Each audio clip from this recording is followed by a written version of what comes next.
উৎপাদন কৰিব। আপোনালোকৰ ইয়াত বহুত মাছৰ পুখুৰী দেখি আহিছোঁ, আপোনালোকৰ ইয়াত বহুত চব্জিৰ খেতি দেখি আহিছোঁ। যি বস্তু উৎপাদন কৰিব, ধান, সৰিয়হ, শাক পাচলি, মাছ, যি বস্তু উৎপাদন কৰিব, উৎপাদন কৰোঁতে যিমান খৰচ হ'ব, 1 কেজি বন্ধাকবি উৎপাদন কৰোঁতে যদি 5 টকা খৰচ হয়, তেতিয়াহ'লে খেতিয়কবিলাকক অতি কমেও 1 কেজি বন্ধাকবিৰ বিনিময়ত 15 টকা দাম দিয়া হ'ব। কোনেও 2 টকাত বন্ধাকবি বিক্ৰী কৰিব নালাগে। আমাৰ চৰকাৰখনে কোনেও 2 টকাত বন্ধাকবি বিক্ৰী কৰিব নালাগে।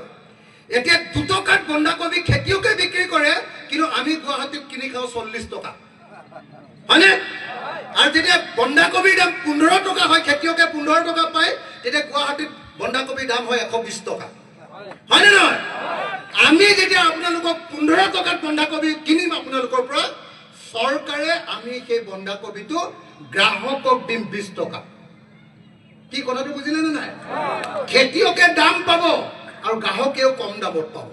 মাজত থকা এই যিটো 2 নম্বৰী মানুহ, এই যে সিন্ডিকেটৰ পইচা লয়, এই সিন্ডিকেট খোৱা মানুহকেইটাক একদম গুৰ মাৰি ব্ৰহ্মপুত্ৰলৈ পঠিয়াই দিয়া হ'ব। কথাটো বুজিলে নে নাই? এইটো 2 নম্বৰ কাম কৰিম। প্ৰত্যেকজন খেতিয়কে যদি এবাৰ খেতি কৰা ঠাইত 3বাৰ খেতি আমাৰ পইচাৰে, আমাৰ পানীৰে যদি খেতি কৰিব পাৰে, তেতিয়াহ'লে তেওঁলোকৰ পইচা বাঢ়িবনে নাই? ধনী হ'বনে নাই? 1 2 নম্বৰ, তেওঁলোকৰ বস্তুৰ যদি দাম পায়, তেতিয়াহ'লে তেওঁলোকে বেছি পইচা পাবনে নাই? ধনী হ'ব। 2 3 নম্বৰ, যদি আপোনালোকে সঁচাকে আমাক চৰকাৰ বনাবলৈ দিয়ে, 3 নম্বৰ কামটো কি কৰিম জানেনে? 3 নম্বৰ কামটো কৰিম যে অসমৰ টাউনবিলাকত যিমান ডাঙৰ ডাঙৰ বিজনেছ আছে, বাহিৰৰ মাৰোৱাৰী, বেংগলী, বিহাৰীয়ে যিবিলাক ডাঙৰ ডাঙৰ বিজনেছ লৈ আছে, এই বিজনেছবিলাক আৰু ডাঙৰ ডাঙৰ কোম্পানীবিলাকে মলবিলাক খুলিছে, এই আটাইবিলাক বিজনেছ অসমৰ লোকেল মানুহৰ হাতলৈ আনে।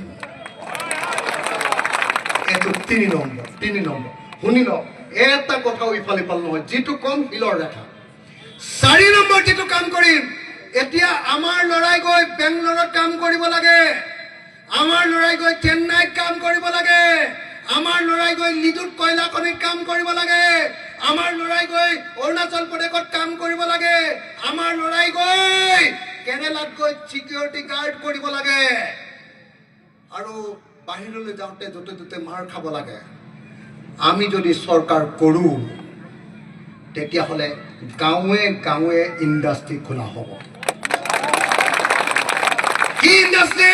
আপোনালোকৰ ইয়াত বিলাহী হয়, বিলাহী হ'লে টক আৰু চচৰ ইণ্ডাষ্ট্ৰি খোলা হ'ব, আৰু আচাৰৰ ইণ্ডাষ্ট্ৰি খোলা হ'ব। প্ৰত্যেকটো অঞ্চলত কোল্ড ষ্টৰেজ কৰি বস্তুবিলাক ৰখা হ'ব। যেতিয়া দাম পাব, তেতিয়া বিক্ৰী কৰিবলৈ দিয়া হ'ব, আৰু যেতিয়া বিক্ৰী নহ'ব, সেইবিলাকৰ পৰা ইণ্ডাষ্ট্ৰিত নতুন বস্তু বনাই তাৰ পৰা প্ৰত্যেকজন মানুহকে গাঁৱতে চাকৰি দিম, যাতে কোনেও বাহিৰলৈ গৈ মাৰ খাবৰ কোনো দৰকাৰ নাই।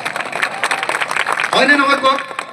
হিমন্ত বিশ্ব শৰ্মাৰ দিনত অসমত নিবনুৱাৰ সংখ্যা 32 লাখ হৈ গ'ল। 4th গ্ৰেডৰ চাকৰি 4,327টা ওলাইছিলে এবাৰ।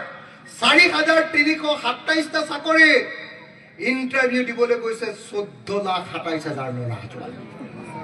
হয়নে নহয়? আৰে বুজি পাইছেনে নাই মই কি কৈছো? বহুত ডাঙৰ কথা কৈছো। চাকৰি আছে 4,000, ইণ্টাৰভিউ দিবলৈ গৈছে 14,27,000। চাকৰি কিটো পাব? হয়নে নাই কওক? কিমান নিবনুৱা চাওক। এই নিবনুৱা সমস্যা যদি দূৰ কৰিব লাগে, তেতিয়াহ'লে টাটাই ছেমি কণ্ডাক্টৰ ইণ্ডাষ্ট্ৰি কৰি আপোনালোকক চাকৰি দিব নোৱাৰে। চাকৰি পাব লাগিব গাঁৱে গাঁৱে ইণ্ডাষ্ট্ৰি কৰি, হয়নে নহয়? আৰু 5 নম্বৰ, যদি আমাক চৰকাৰ কৰিবলৈ দিয়ে, তেতিয়াহ'লে পৰ্যটন। গোটেই অসমত 97টা জাতি আছে। একদম ধুবুৰী ঘাটৰ পৰা মানুহ বিদেশীবিলাকক নাৱত আনি ধুবুৰীত মুছলমান মানুহৰ ডান্স দেখুৱাম, মুছলমান মানুহৰ খাদ্য খুৱাম। তাৰপিছত গোৱালপাৰা পোৱাৰ লগে লগে এইবাৰ ৰাভা মানুহৰ ডান্স দেখুৱাম। ৰাভা মানুহৰ এই মদটো যে আছে, সাজপানীটো লাও পানী, সেইটো খুৱাম। বুজিছেনে নাই? এই আপোনালোকে বুজি পাইছেনে নাই কি কৈছো? পৰ্যটন টুৰিজিম। যেনেকে গোৱাত আমি সাগৰ চাবলৈ যাওঁ, ইয়াত ব্ৰহ্মপুত্ৰ চাবলৈ আহিব, ইয়াত মানাহ চাবলৈ আহিব, মানাহ নেশ্যনেল পাৰ্ক, ইয়াত কাজিৰঙা চাবলৈ আহিব, ইয়াত অসমীয়াৰ বিহু চাবলৈ আহিব, ইয়াত মুছলমানৰ নাও খেল চাবলৈ আহিব, ইয়াত মুছলমানৰ খাদ্য খাবলৈ আহিব, ইয়াত মুছলমানে কেনেকৈ খেতি কৰে সেইটো চাবলৈ আহিব, ইয়াত ৰাভাই কেনেকৈ নাচে সেইটো চাবলৈ আহিব, বড়োৰ বাগৰুম্বা চাব, মিচিঙৰ ঐনিতম চাবলৈ গোটেই পৃথিৱীৰ পৰা মানুহ আহিব। আৰু আমি কি কৰিম? আমি সেই পৰ্যটকৰ পৰা পইচা লৈ ধনী হ'ব পাৰিম। আপোনালোকে জানেনে, গোৱা নামৰ এখন সৰু ৰাজ্য আছে, তেওঁলোকৰ তেলো নাই, তেওঁলোকৰ কয়লানো নাই, তেওঁলোকৰ চুনিলো নাই, তেওঁলোকৰ চাহপাতো নাই, তেওঁলোকৰ খেতি কৰিবলৈ মাটি নাই, সৰু ৰাজ্য এখন।